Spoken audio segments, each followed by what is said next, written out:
The third and final Zero was able to riddle the cockpit with 20mm cannon fire. Damn. This fatally wounds both Jay Zemer and Joe Sarnofsky, takes out all the navigation equipment for the plane, as well as the entire oxygen system. Jesus. Hello everybody and welcome back to another video. Today we're going to be checking out the infamous Eager Beavers and their custom B17 bomber, old 666 by the Fat Electrician. Yes guys, we have been having recommendations for this video, I guess ever since, well, we checked out the Fat Electrician for the first time, and I am excited to check this out now. B17 is obviously a famous aircraft, produced in I think 35 or 36, I can't really remember, 1935, 36, obviously, and yeah, preceded by the B29, which did drop the atomic bombs, if I do recall. So yeah, I'm really excited to check this video out. This is obviously about a specific bomber crew, so I'm not sure what kind of escapades they got up to, what exactly their story is. Sure, we're about to find out here today. If you guys enjoy, make sure you guys leave a like, subscribe if you aren't, and of course leave your recommendations down in the comments below. Love hearing your recommendations, guys.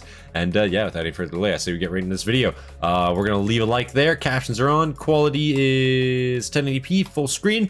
Without any further delay, guys, let's get it.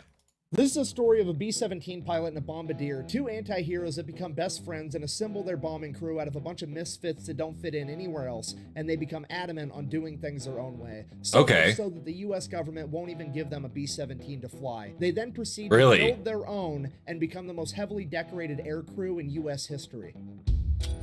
Build their own B-17? What? Joe Sarnofsky and their air crew, the Eager Beavers, the most decorated air crew in U.S. history, responsible for completing the most decorated mission in U.S. history, all while flying the most heavily armed bomber of World War II, Lucy, aka Old 666. This video is brought to you by Warwood Tool, makers of the original American entrenching tool. I do want to say, I feel like I've heard the name Lucy before for a bomber. I feel like that is a very classic. Perhaps I've seen it in War Thunder, maybe. I'm not too sure. I feel like the insignia, when I see the insignia, it might be, because, you know, the nose art and shit like that, I'm sure it's got some. I feel like bomber at this time period had some nose art on it. I'm sure when I see it, it's probably gonna like ring some bells. The number 666 doesn't ring any bells for me. And what a telling number too. Like how odd, you know, that it's that number. Or maybe they picked it. Maybe they coined it themselves.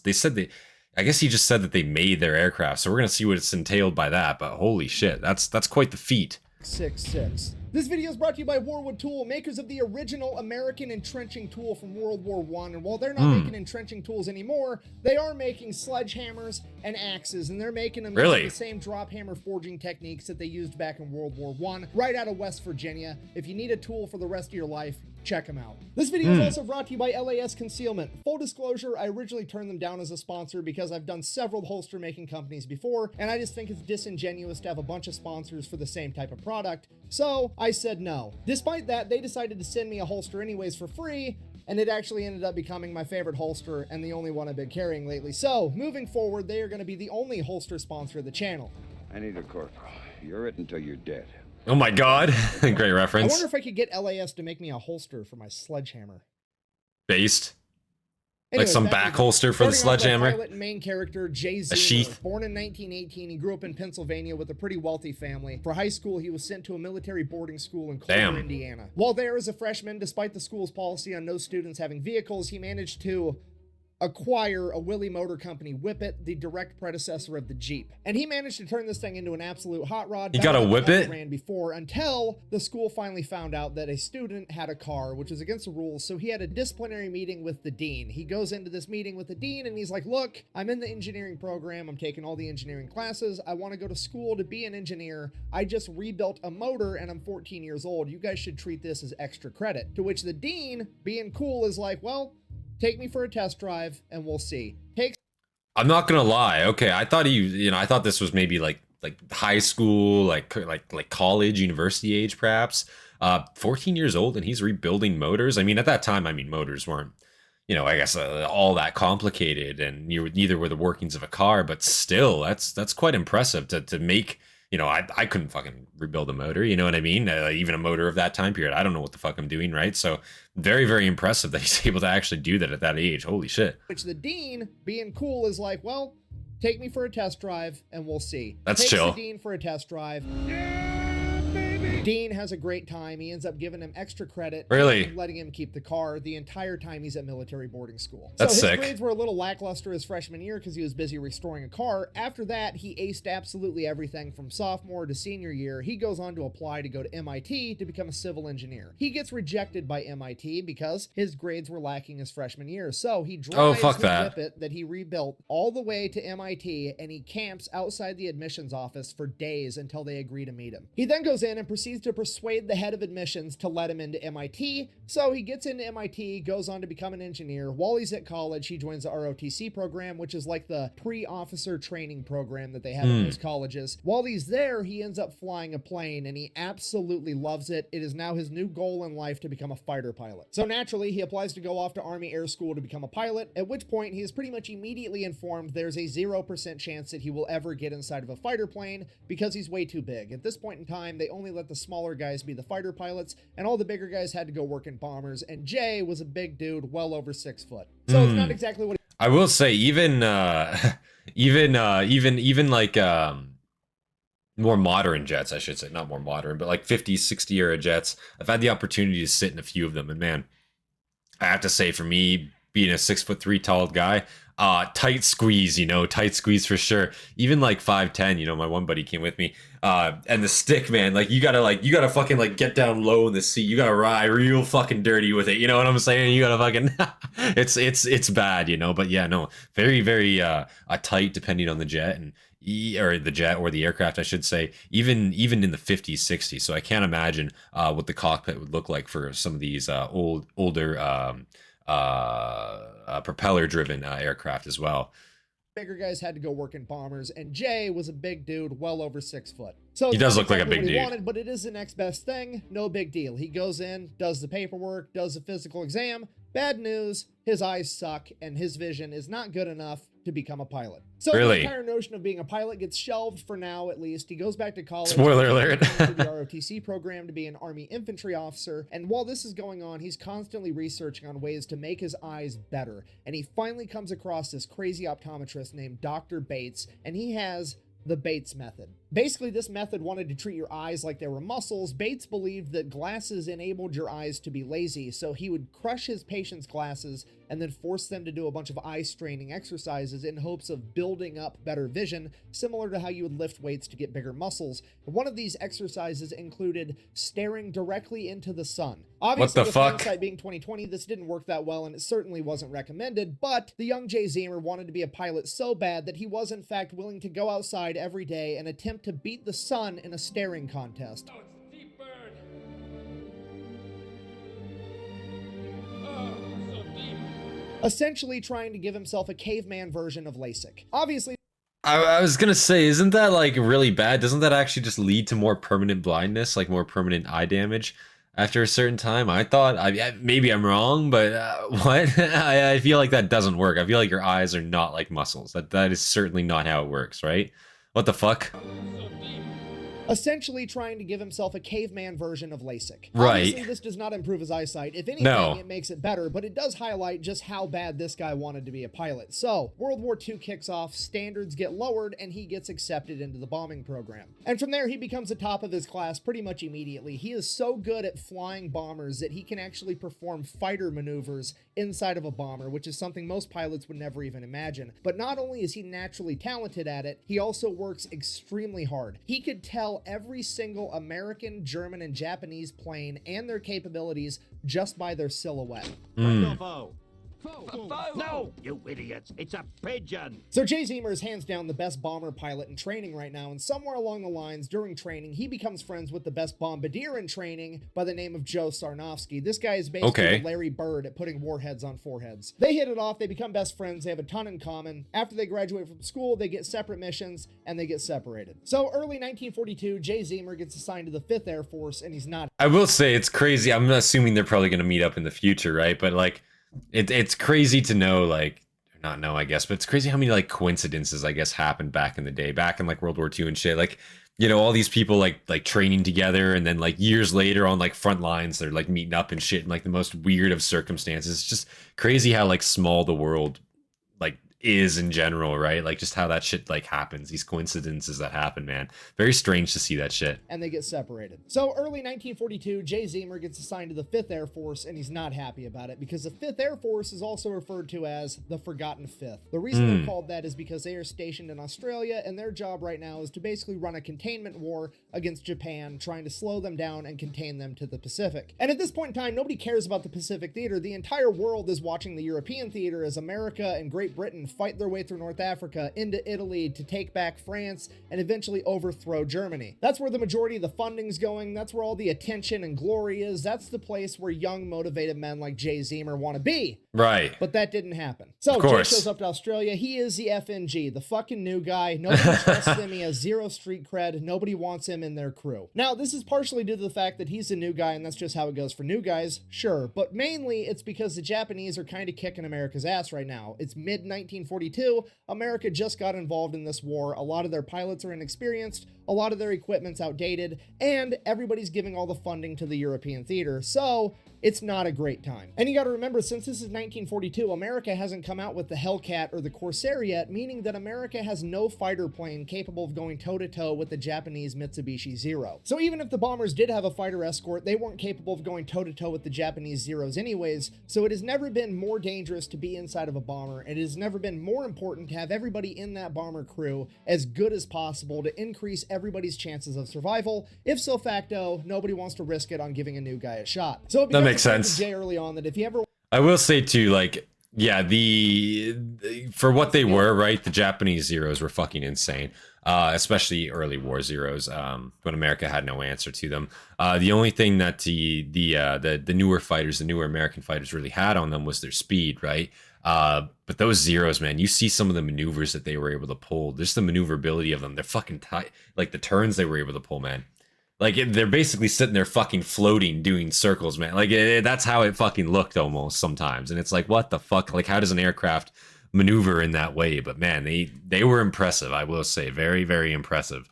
Nobody wants to risk it on giving a new guy actually just fucking scary for what they were. Early on that if he ever wants to get up in the air, he's going to have to do some gangster shit. So he goes over to the bulletin board, and on that bulletin board are the missions that are deemed so incredibly dangerous that they are volunteer basis only, and he starts volunteering for all of them, filling in any position where he's needed. The majority of these missions would wind up being reconnaissance missions, which is where they're going to take a B-17 Flying Fortress. Instead of filling it with bombs, they're going to fill it with extra fuel tanks, equip it with cameras, and send it way off into enemy-held territory all by itself to hopefully get some valuable intel. Now, as I'm sure you can imagine, a single bomber flying alone in enemy-held territory is extremely dangerous, and nobody is about to let their pilot or co-pilot be the brand new guy fresh out of school, so Jay just has to fill in wherever there's a gap. Over time, he winds up doing everything. He's a tail gunner, a ball gunner, a waist gunner, a navigation guy, a radio guy. He can do everything, and eventually he works himself up enough credit that they let him be co-pilot for a little while. And while he's working as a co-pilot, he figures out something very, very important. You have to remember, he's an engineer. He loves taking things apart, figuring out how they work, why they work, trying to make them better.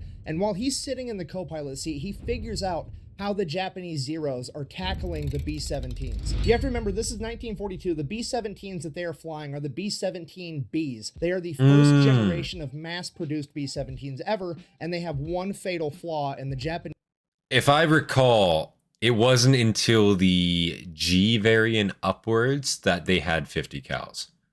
If I recall, I think at this point in time, the machine guns on these early B-17s were 30 cal machine guns. I could be incorrect there. Less than effective. I think the engines were a little bit more shit as well. There was just general overall improvements to each airframe, I think, to certain aspects of it with each variant that you got. And that defensive armament with the 50s coming at the G variant. I don't know how many variants were made. Maybe somebody let me know that.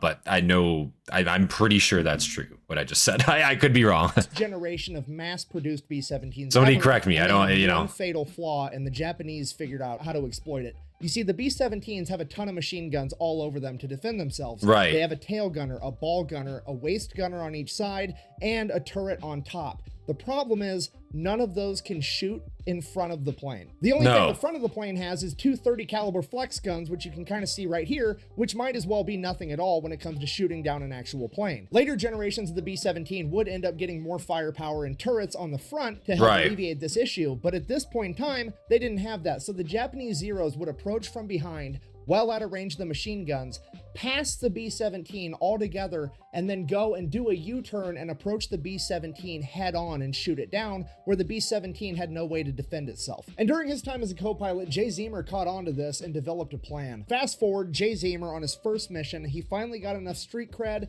and there was finally a mission dangerous enough that they were going to let him be the pilot. Sure enough, a Japanese Zero shows up, does the exact same thing, passes outside the range of the guns, does a big U-turn, comes back to confront Jay's B-17 head on. As soon as the Zero gets within range, Jay takes his B-17, turns it up on a wingtip, and banks, exposing the belly of the B-17 to the Zero, forcing the Zero to go the exact opposite direction and down, putting it directly in the firing lines of both the belly gunner and the tail gunner, shooting down. That's mean. Wow. And that is just one of multiple combat maneuvers that Jay has engineered inside of his head, pushing the B-17 airframe to its absolute limit. Fast forward into the mission, he lands the plane. I do imagine that would be like super stressful, a maneuver such as that on the airframe of a B-17. Very, very heavy airframe in general, you know, and everybody inside fucking going for a bit of a fucking rock while that happens, you know.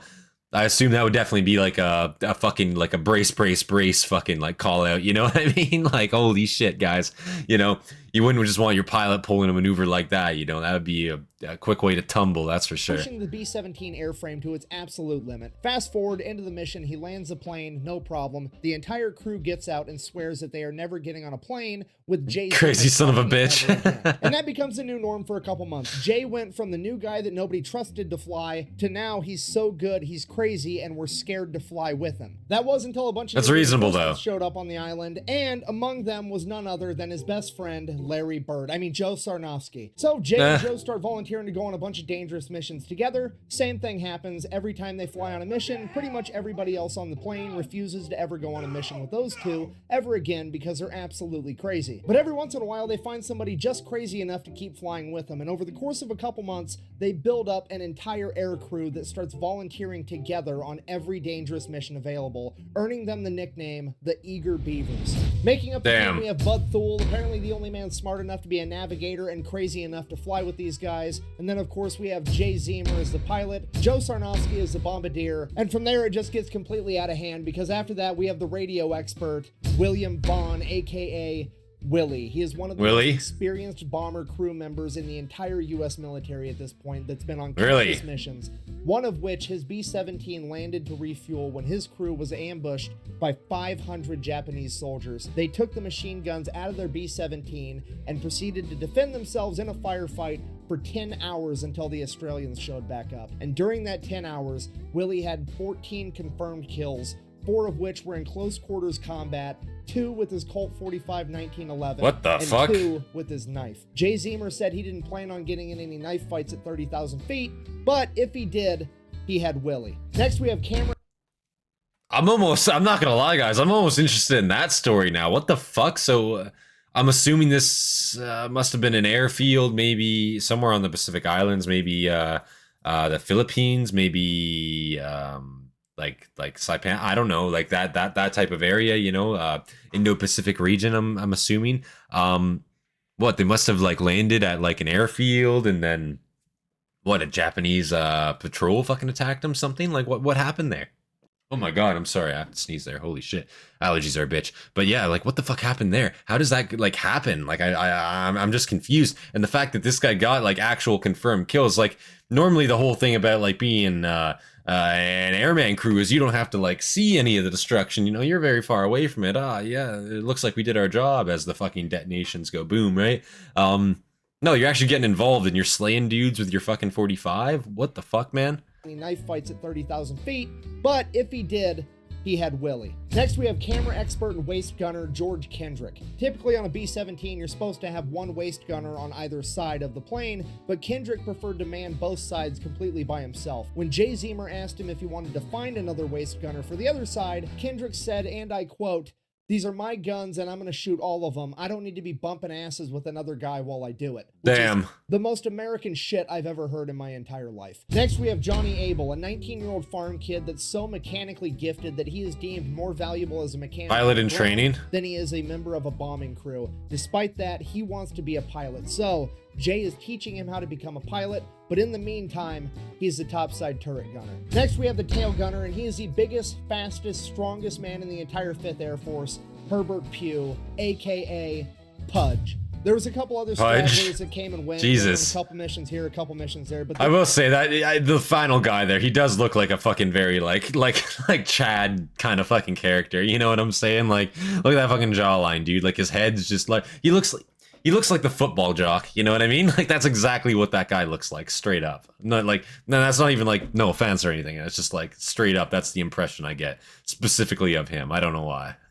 This was it. This was a core group of men that became best friends and went on the most dangerous bombing runs and reconnaissance missions that the war had to offer. Because of this, they very quickly built up an incredible reputation and became too valuable to lose, at which point leadership doesn't let them go out on the dangerous missions anymore, and they send them out on a regular bombing run with like 10 other B-17s, and if that wasn't bad enough, they're going to make Jay and his men be the first bomber in line, which if you don't know is the safest bomber in the entire run, because as soon as their bombs hit the ground, that's what alerts the enemy that they're even there. So when they go through, there's no enemies manning the anti-aircraft guns. So they're done and gone by the time there's any enemies returning fire. It's that second, third, fourth, fifth, sixth, seventh, eighth plane that faces the real danger, and that's just not okay with Jay and his men. So they go out on the mission just like they're ordered to, and they are the first ones to drop their bombs, just like they're ordered to. They make a clean getaway, they get out to open ocean, at which point Jay tells his men, get ready for a fight, because he does a U-turn,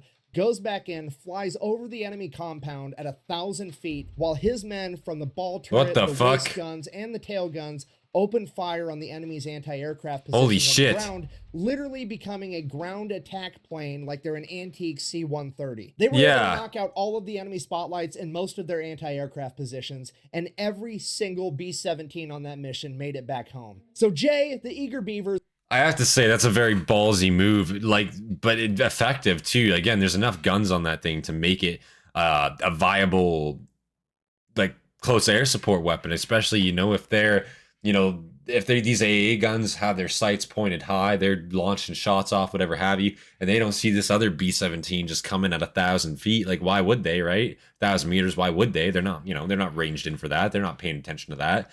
Then suddenly, what the fuck? Holy shit! Like 30s are spraying us. Yeah, man. Like that could definitely be effective.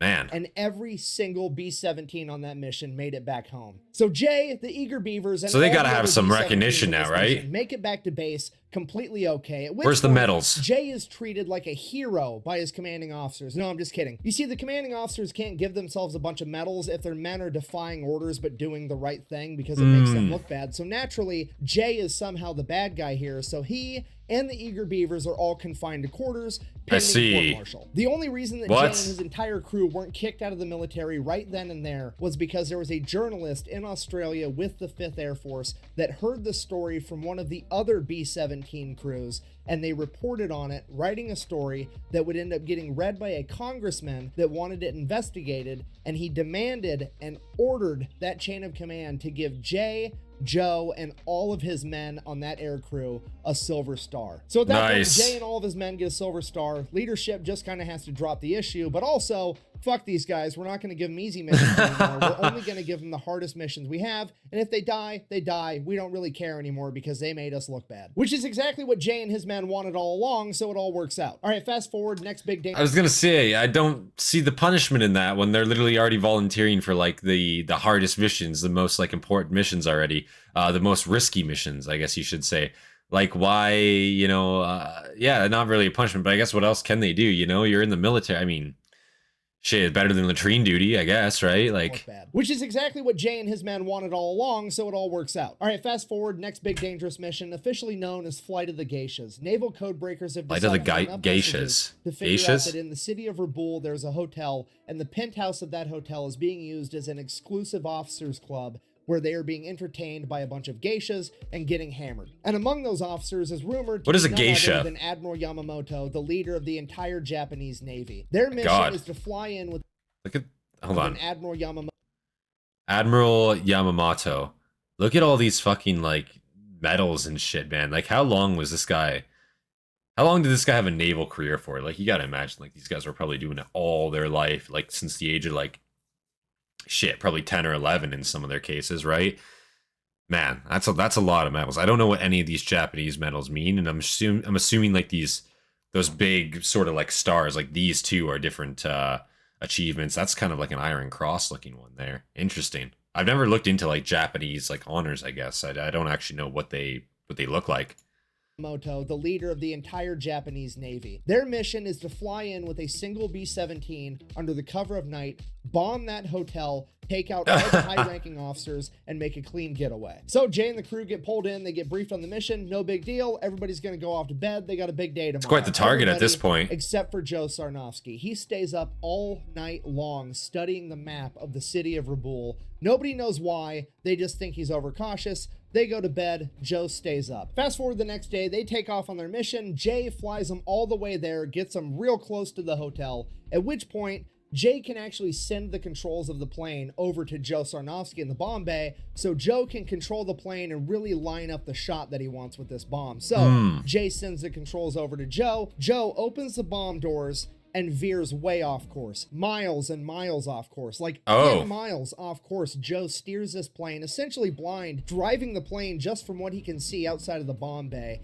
And then, before anybody even knows what's happening, Joe just says bombs away, drops the bombs on a seemingly random location, and sends the controls back over to Jay. Everyone is completely confused. Nobody knows what's going on. The bombs make impact, and there is a humongous explosion, way bigger than this 500-pound bomb could have ever done on its own. Joe had just hit a major ammunition depot for the entire Japanese Navy, and his single bomb set off a chain reaction, blowing up the entire facility. Come to find out, Joe Sarnofsky didn't feel right about killing innocent geisha girls, and he decided that he was going to find a target that was just as, if not more valuable than the Officers Club, and blow that up instead. So they make...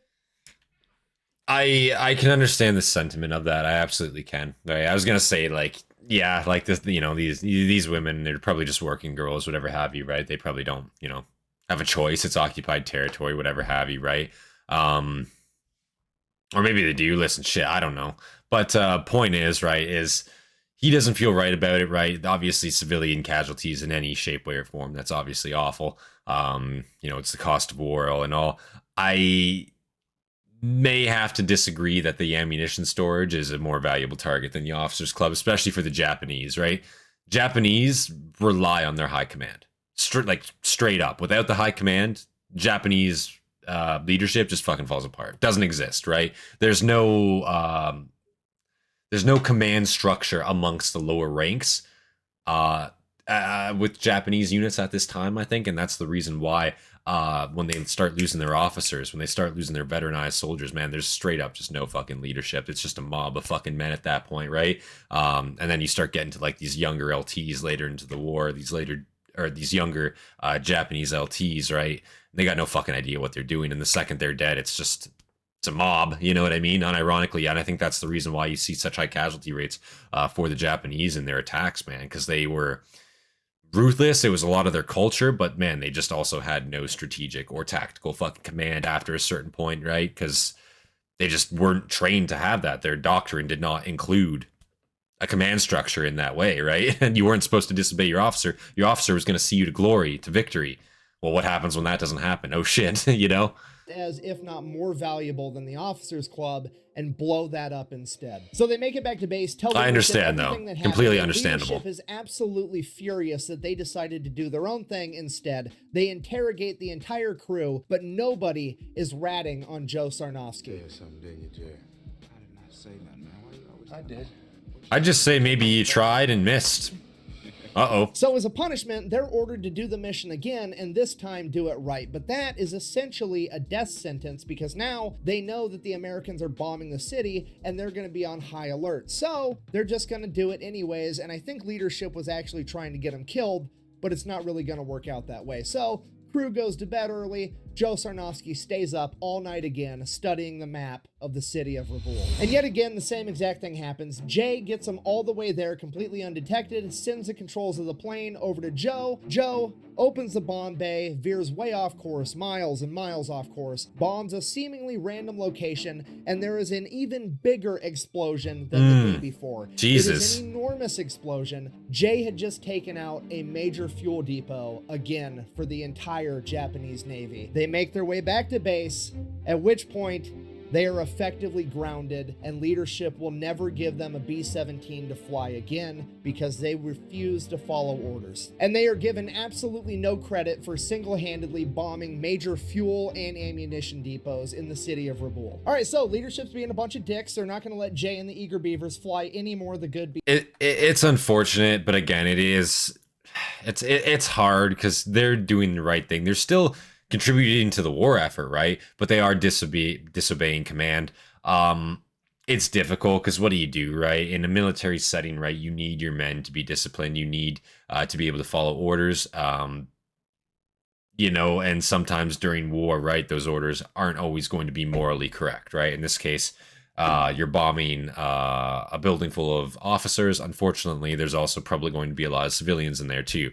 It's all about the effectiveness of what you're doing, I suppose. And, you know, it's easy to see why military high command at this point wants that building bombed. And it's very easy to see the human cost of why the Eager Beavers in this case do not want to do that and follow through with it. That being said, I can't blame military leadership here, because again, if everyone disobeyed in this way, if everyone took it upon themselves to go be the hero, quote unquote, shit would fall apart. It wouldn't work. Just plain and simple. You know what I mean? Like, it's unfortunate to say, but it's true. All right, so leadership's being a bunch of dicks. They're not. They are let being Jay and dicks, Eager but Beavers fly any more than yeah, you can't really.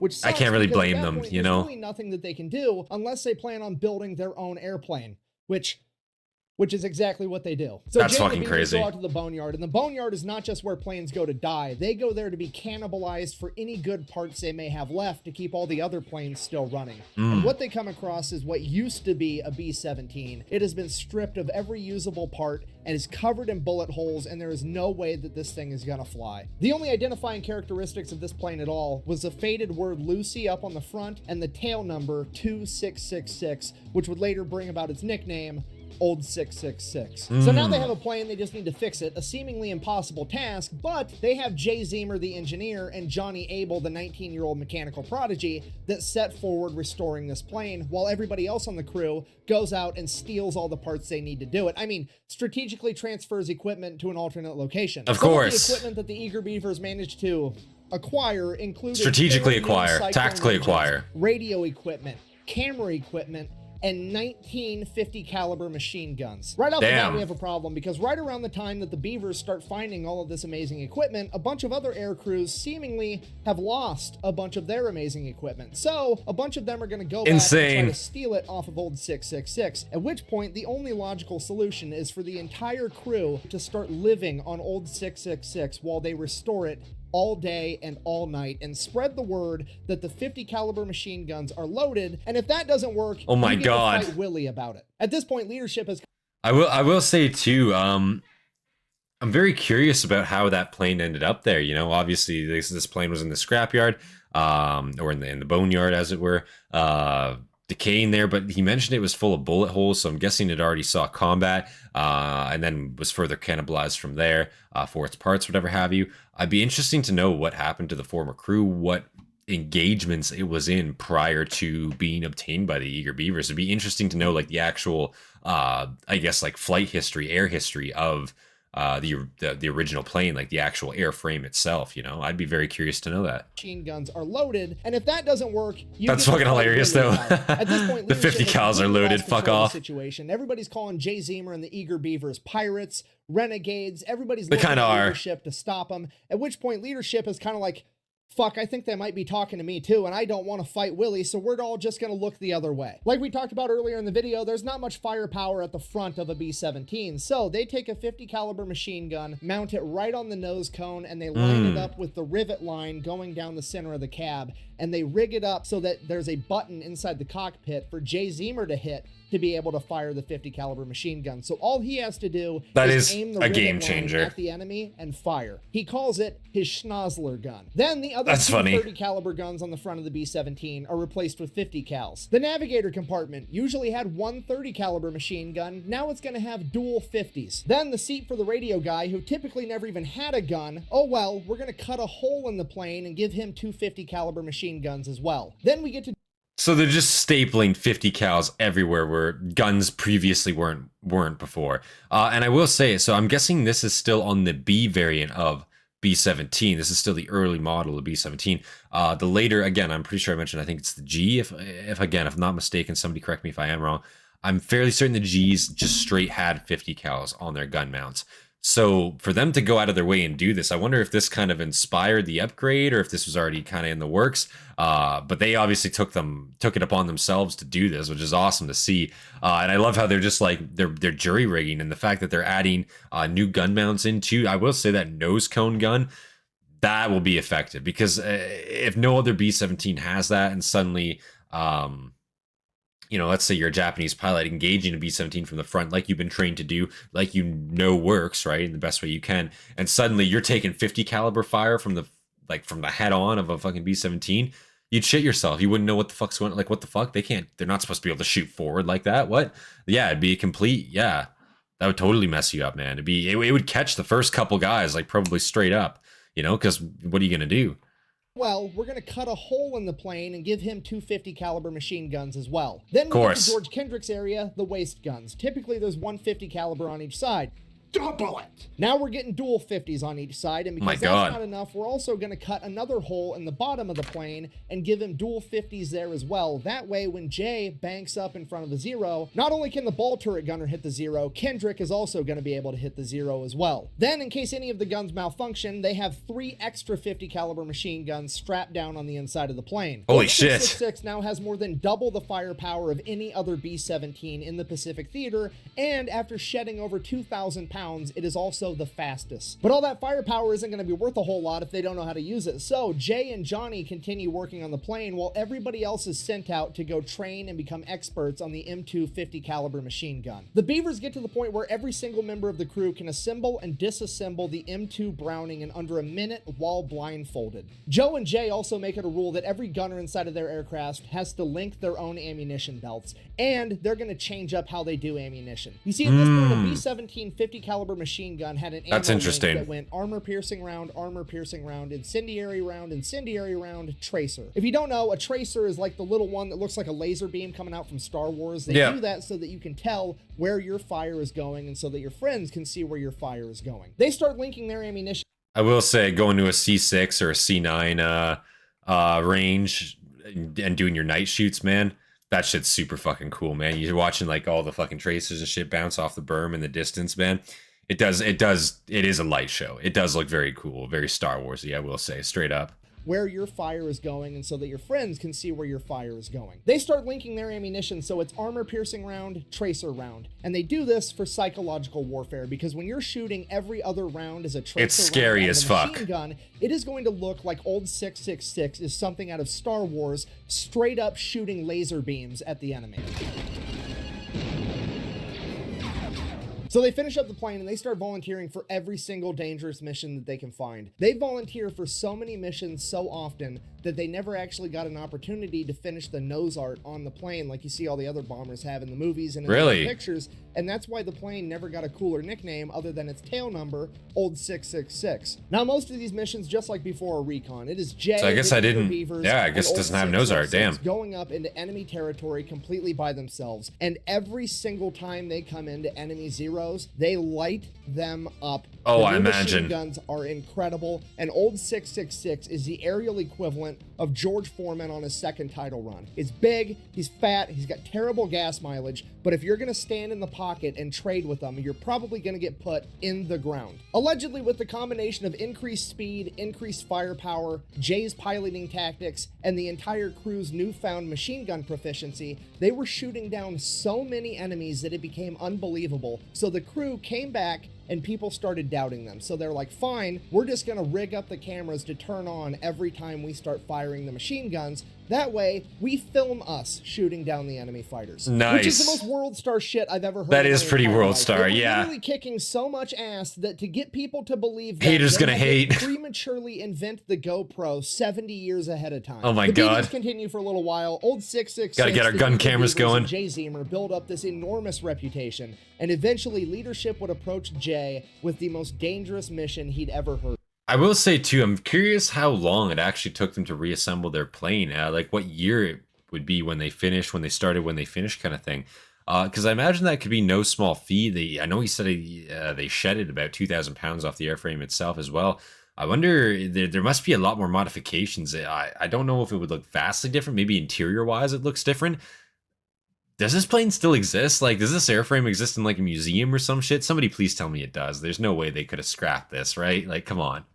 And eventually leadership would approach Jay with the most dangerous mission he'd ever heard of. All right, so here's a mission. The Marines are going to make a 40,000 man amphibious landing in Bougainville. But before Bougainville? they Oh my God. aerial footage over the coastline because they wanted to find out where all the reefs were so the Marine Corps didn't get caught up on the reefs with their amphibious landing vehicles. The problem with that is the only way to get enough high definition in that footage to be High able to definition, see quote reefs that are unquote. underwater is to use a trimetragon camera setup, which is 3 cameras where they merge all the footage together. And the only way to actually film this and make it work is to fly in a perfectly straight line under perfect weather conditions, and they can't move the plane at all. Even a single degree of tilt would ruin the entire thing. And in order to film this coastline, they're gonna have to do that for 22 minutes straight in enemy territory. Jesus. And that enemy territory may or may not have enemy fighters and anti-aircraft guns on the coast. And if there is anti-aircraft guns on the coast, it's pretty much game over because again, they have to fly in a perfectly straight line for 22 minutes straight in broad fucking daylight. The worst gunner on the planet has enough time to get dialed in and shoot them down. And that's Literally. assuming they even make it to the coastline because Bougainville is 600 miles into enemy-held territory. Because of this, the leadership only approached Jay with this mission because they were just hoping that he would pilot it. They never in their wildest dreams imagined that his entire crew would volunteer to go on this mission because it had such a low chance of survival. Despite that, after being briefed on the entire thing, Jay rushes over to the barracks where the Beavers are, briefs them on the entire thing, and he's like, look, I'm calculating there's like a 10% chance that we survive this. I don't expect any of you to go with me. I don't blame you if you don't in any way, but if you do want to volunteer, there's nobody I would rather have up there with me than you guys. At which point, every single one of the Eager Beavers stands up and they're going with him. Whose car are we gonna take? Later on, when retelling this story, one of the Beavers is quoted as saying, "We thought so much of Captain Zemer and his abilities that we didn't give a damn where we went just so long as he wanted to go there. Anything okay by him was okay by us." Jay then runs back over to the colonel that had just Very been cool to pinned see. as he is pinning the Very cool to see like the unity of the crew there. Like, you know, yes, it's a dangerous mission, but no, we're not going to let that get to us. Just goes to show you what a great leader can do. And I'm sure like rebuilding an aircraft in this way, like the amount of bond that these men must have, it must be insane. Was okay by us. Jay then runs back over to the colonel that had just briefed him as he is pinning the volunteer slip onto the board to collect volunteers for this mission. Jay grabs a paper, crumples it up, says that him and the Eager Beavers are going to take the mission on one condition. He does it how he wants to do it, and they have no further input. He will get the mission done. At which point the colonel agrees, and it's settled. The only thing to do now is to get prepared for the mission and wait for Army meteorologists to tell them that they're going to have a day clear enough to actually pull this off. It's monsoon season, a couple of weeks go by, and then finally they get word from the Army weather guys, hey, tomorrow's the day the weather's going to break, you can get this mission done. So they all get prepped and they take off first thing in the morning when it's still dark out for this dangerous mission. So they take off, they're making their way over to Bougainville, they get like halfway there, it's still dark out, everything's going great, and leadership radios over to Jay and they're like, hey, Hey, by the way, extra credit, it would be pretty cool if you could pop up to the top of the island and film Buka Passage as well. We don't need Trimetragon footage, just normal footage would work. You can do it while it's still kind of dusk out. If you could get that done too, that'd be great. At which point Jay is like, no, I don't need extra credit during this extremely dangerous mission. That wasn't what we agreed to. I'm not doing that. Then Like, yeah. they're like, well, too bad, it's an order. To which he just like hangs up on the guy. He doesn't really care. He's gonna do what he wants anyways, because that's been his MO the entire time. Okay, fast forward. They get all the way to Bougainville. It's still too dark out for them to start filming with this Trimetragon footage. So Jay asks the crew, and he's like, look, I can do a U-turn. We can fly 15 minutes out over the open ocean, do another U-turn, come back. That'll be half an hour. That should be bright enough by then. Or we could fly like 45 minutes north, film Buka Passage, and then come back and do this after. And the crew is like, whatever, I don't care. So they go, they film Buka Passage, then they come back. It is now broad daylight, so they start filming their Trimetragon footage. They get 5 minutes into the 22-minute run, and they come up on a Japanese airstrip. And on that airstrip is over 20 Japanese Zeros, and he can see men running out to the planes to come get him. Now, Jay doesn't realize it at this point, but these weren't just normal Japanese Zeros. This was one of the best fighter squadrons that Japan had that was specifically brought in to go take out Admiral Halsey. And in this squadron, they had 2 aces with a combined over 30 confirmed air-to-air kills. And even if this wasn't a specialized badass fighter squadron, 20 on 1 is still completely undoable. They'd gone up against 5, 6, 7 Zeros. They'd never gone up against 10, let alone 20 plus. It's at this moment that Jay has to make a decision, because he knows that by the time all the Japanese Zeros get up in the sky, get in their formation, and actually attack him, he's going to have just enough time to finish this camera run. However, then he's going to have to fight his way out, which is probably a death sentence. Or he could cut and run right now, and he's almost guaranteed to be able to get away with a 20-minute head start. He's taken a second to weigh his options and really think about it, and he's just about ready to cut and run, and he looks down at the water, and he can just see all these reefs just right below the water, and he just envisions 40,000 Marines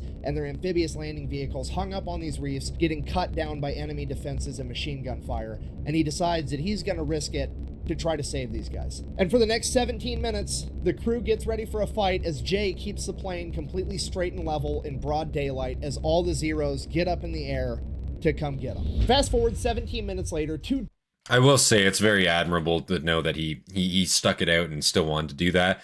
Because, yeah, man, those reefs were killer, man. Like, straight up, you get strung up on that, you're done, right? Like, you're just a sitting duck out there for any artillery pieces, any direct fire AT weaponry, or just, yeah, machine guns as well. Typically at the range where reefs are out there, right? Like, you know, easy pickings for AT guns and that, like, you know.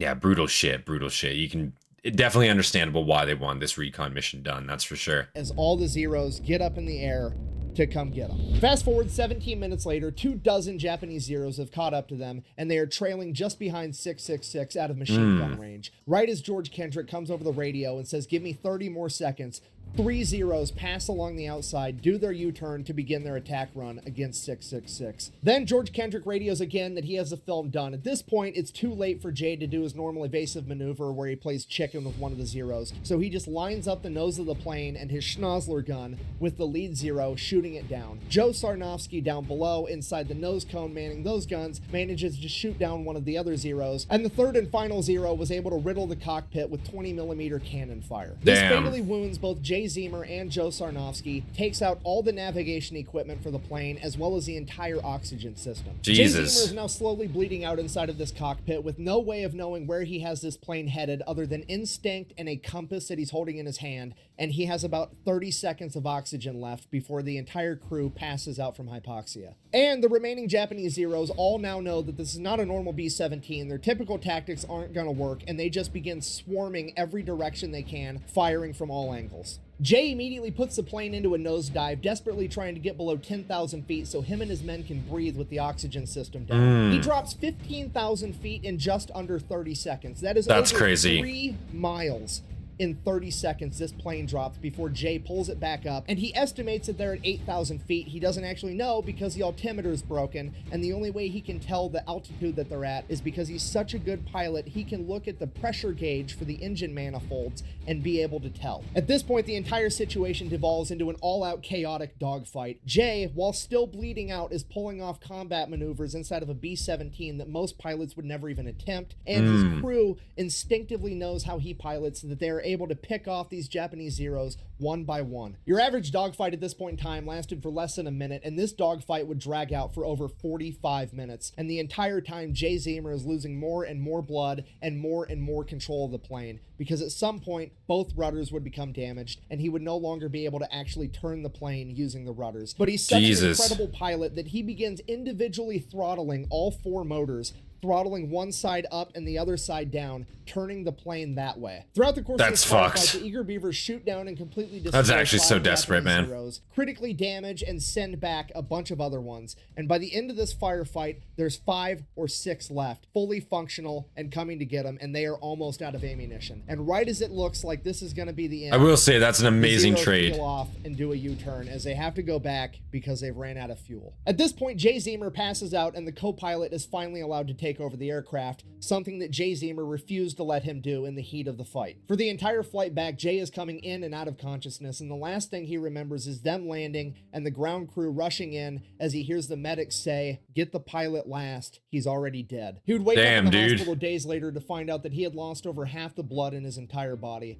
But the intel that they had gathered was going to be used to launch Operation Cartwheel, a highly successful Allied offensive that military planners credited that success to the intel that Jay Zemer and the Eager Beavers had gathered. Because of this, both Jay Zemer and Joe Sarnofsky were to receive the Medal of Honor. Unfortunately, Joe would have to receive his posthumously. According to the accounts of the rest of the crew, he was struck by a 20mm round during the first engagement. Despite that, he still managed to man the machine guns at the front of the B-17, shooting down an additional 2 Japanese Zeros before succumbing to his wounds. As for the rest of the Eager... Jesus Christ, man. So they're saying he took a 20mm round and then continued to fight. I don't know. Maybe machine gun fire. I don't know. I feel like a 20mm would fucking just rip you clean in half, man. Like there'd be a fucking, like, you know what I mean? Like, I don't know. I don't know about 20mm. That'd be rough. Maybe just like one of their machine gun rounds. I could definitely see that fatally wounding him for sure, and him being maybe able to still continue the fight at that point. Damn, though, that fucking sucks, man. Medal of Honors, though, wow, yeah, like I'd hope so. Very strange, though. Again, how the fuck can a Medal of Honor go to, like, it doesn't make sense to me how Medal of Honors can go to like crews of planes, bomber crews, but not tankers. That doesn't make any fucking sense. Like, where's the logic in that, right? Like, what? The Navy, same thing. I don't know, whatever. Shooting down an additional 2 Japanese Zeros before succumbing to his wounds. As for the rest of the Eager Beavers, 4 of them sustained injuries, but they all survived, and all of them were awarded the Distinguished Service Cross for this mission, making this the most decorated air crew in U.S. military history, and making this the most decorated mission in U.S. history. According to the official Japanese reports, this story is highly exaggerated because according to them, they only sent up 7 Zeros to intercept Old 666, and none of them were shot down. However, when you take into account the verifiable fact that Old 666 was hit with 5 20mm cannon rounds and sustained over 187 bullet holes, and the crew depleted all of their ammunition, literally thousands of pounds of 50 caliber rounds, it kind of sounds like the Japanese official reports are fucking lying so that they don't look bad. In conclusion, now you know the story of Jay Zemer and the And I will say during that time period too, there's plenty of accounts of the Japanese either not taking responsibility or just lying straight up to defer the facts of what exactly happened, right? Japanese government to this day, to some degree, still kind of claims that, right? Or still does that to some degree, to my knowledge. Are fucking lying so that they don't look bad. In conclusion, now you know the story of Jay Zemer and the Eager Beavers, a bunch of young men that blurred the lines between bravery and insanity that ultimately were deemed so reckless that the government wouldn't give them a B-17 to fly, so they built their own and became the most decorated air crew in American history. Thank you for watching. Best way to support the channel is go buy some merch over at thefatelectrician.com. Quack bang, out. That was a long video this time around. When you're editing this one in post-op, just cut out all the parts where I got teary-eyed. Those weren't emotions. My office is infested with onion-cutting ninjas. Of course, of course. Oh, guys, that was awesome. That was the infamous Eager Beavers and their custom B17 bomber, old 666 by the Fat Electrician, guys. I thought that was an awesome video. I really, really did. That was a great story to hear. I don't know how the fuck they managed to build that plane. I guess, man, they're just talented people, talented individuals. The way they were able to rig that up, get that back functional, that plane back to functionality. Again, I'd be very interested to know where the airframe lives today, if it does, if there is still a living example of that airframe today. If not, I mean, I'd assume not, you know, but who knows? And also, what happened to that plane after this incident? Maybe scrapped, maybe, you know, museum. I don't know.